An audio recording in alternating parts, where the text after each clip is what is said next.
તળાજામાં ગઈકાલે એક આધેડે પીધેલ ઝેરી દવાના મામલે જેમનું સારવાર દરમિયાન મોત થતાં ખળભળાટ મચી જવા પામ્યો છે।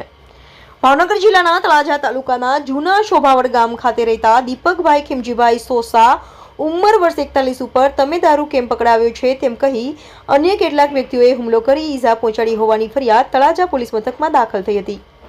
ત્યારબાદ ગઈકાલે સાંજના સમયે દીપકભાઈએ ઝેરી દવા પી લેતા તેમને ખાનગી હોસ્પિટલમાં સારવાર અર્થે ખસેડવામાં આવ્યા હતા।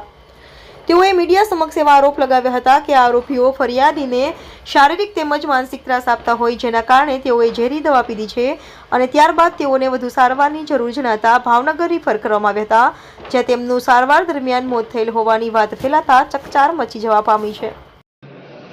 દારૂ પકડાયો છે, એબી સબ કોઈ સબ રૂબરૂ પીઆઈ સબ રૂબરૂ દારૂ પકડાયો છે। તે દિવસથી સતત મારી માથે હુમલા થાય છે। મારી છોકરીને હું એકલા રહું છું, મારા ઘરના ગુજરી ગયા છે।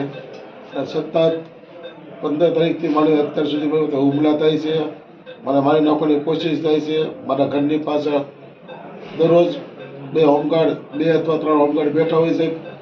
હું ગામમાં અમારા ઘરે સોપાવડ જવું હોય તો કિશોરની બીકે, સંજયની બીકે હું ફરતો ગોવિંદની બીકે ફરતો ઘરે જાઉં છે। રાતે હું સૂતો નથી, સતત મને માનસિક ત્રાસ આ લોકો આપે છે અને મને ધમકાવ્યા કરે છે, ડરાવ્યા કરે છે। મારા ઘરની બહાર ગાડી ઊભી રાખીને હોર્ન મારે છે, પથ્થરમારો કર્યો છે, હુકામ દારૂ પકડાયો છે। આ બધી તમામ જાણ પોલીસ સ્ટેશનમાં છે। હું પોલીસ સ્ટેશનમાં જઈને કહું છું પીઆઈ સાહેબ આ રીતે છે, અમારી તપાસ ચાલુ છે, અમારી તપાસ ચાલુ છે, તે લોકો ફરાર છે।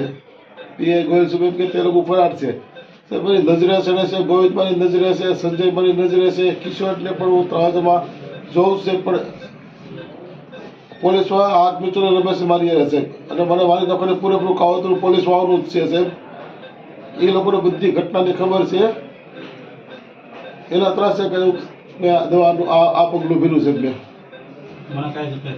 મને કોઈ પણ વસ્તુ થાય તો તમામ જો તળાજા પોલીસ સ્ટેશનની અને 3 વ્યક્તિની અને કાલ રાત્રે મને સાજીદ પણ ગોતવો એવો હતો સાહેબ।